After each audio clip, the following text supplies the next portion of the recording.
Bonjour et bienvenue dans la météo du Bitcoin, j'espère que vous allez bien aujourd'hui avec une session US incroyablement incroyable. Donc personnellement j'ai commencé à, pour partager ma petite expérience, j'ai commencé je voulais pas buy the dip, hein, j'étais bien discipliné, j'étais complètement ok. Et à un moment c'était tellement outrageux la baisse que je me suis dit, je vais peut-être acheter un dip.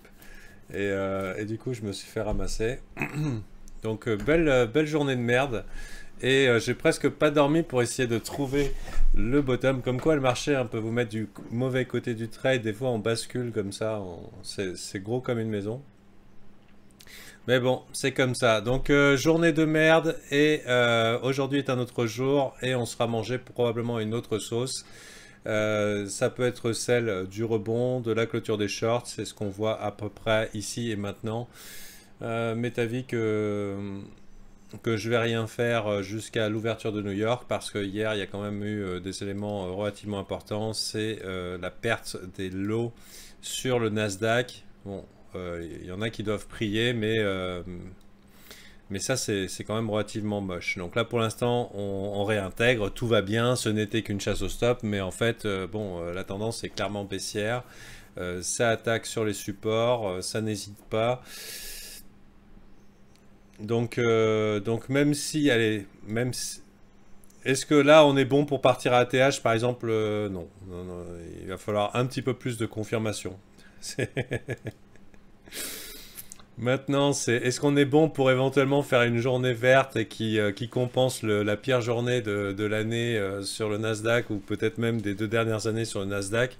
Je crois que c'est la pire journée de l'année, hein. On a eu pas loin d'un moins 5%, moins 4% hier. Donc, aïe aïe aïe. Maintenant, oui, on peut avoir un rebond technique, mais pour confirmer le up only, il en faudra un petit peu plus. On a un dollar index qui traîne frénétiquement vers le haut, hein. C'est pas DYDX, mais DXY, pardon, si je le trouve. Donc le dollar index, hein, qui s'envole. Donc j'ai mal à mon euro. Et pour ce qui est des autres métriques, on a le VIX qui a décidé de nous faire une figure particulièrement bullish. Donc ça peut mal tourner. Ça peut mal tourner. Il est normal et logique de viser un petit rebond technique dans la journée. Mais faut pas se leurrer. Pour l'instant, bah, la main est du côté. C'est pas des bullish dumps, hein. C'est pas des bullish dumps. Par exemple, avec le rebond qu'on avait eu hier dans les 40 000 et plus, on aurait pu. La première réflexion, c'est je savais qu'il y avait la liquidité qui était par là. La première réflexion, c'est bon, on n'est pas sorti de l'auberge avant de retoucher les 37 000. Il va falloir encore 3 plombes parce que le marché annule le moindre mouvement. Et en réalité, bah non, hein, ça a été très très rapide de revenir dans cette zone. Et donc maintenant, on attend, hein, tout simplement ce que vont faire les boss. Et les boss, c'est quoi? Bah, c'est les indices. Bon, on peut effacer un petit peu ces niveaux parce qu'ils sont plus significatifs pour le moment. Donc, question, c'est est-ce que ce soir, est-ce que aujourd'hui, on tient les lots? On a la chance d'avoir un S&P 500 qui a tenu ses lots, donc qui a tenu sur ses supports, et un Nasdaq qui est en train de réintégrer sur ses supports. Est-ce que c'est des opportunités pour être bullish? Non, non, malheureusement. Même s'il y a des clôtures de short, parce qu'on arrive sur des côtés de support, des clôtures de short qui nous remontent le marché ici, probablement avec des petits volumes, des shorts qui clôturent, des buy stop de ceux qu'on FOMO en fin de journée. Allez, même si on se retrouve ici, la question qui va se poser, c'est est-ce que ça sera une opportunité d'achat ou une opportunité de vente, hein, globalement. Et là pour l'instant, je dirais que acheter dans ces conditions, il faut avoir une idée très claire de la direction. Donc être de ceux qui font les marchés. Et moi, c'est pas mon cas. Moi, je suis un suiveur, hein. Je suis les gros poissons. Donc je suis pas un insider. Les insiders, ils savent parce que c'est eux qui vont faire. Donc maintenant, après cette chute, on a un funding Bitcoin qui est négatif. Peut-être il n'a pas trop envie d'aller plus bas.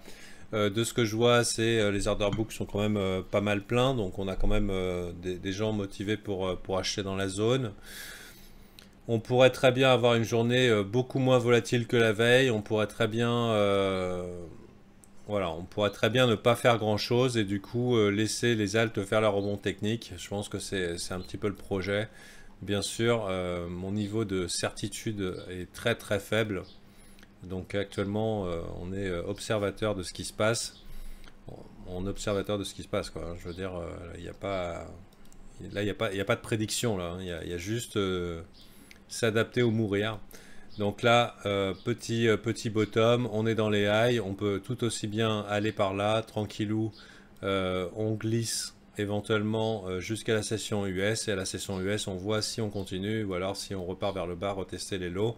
Le problème, c'est qu'on a encore des liquidations qui attendent bien sagement ici, et bon, tant que c'est pas nettoyé. On suit les indices, mais avec un intérêt à la baisse quand même.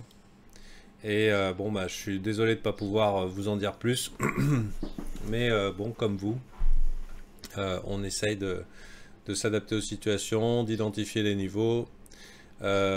C'est des niveaux intéressants pour des rebonds techniques, hein,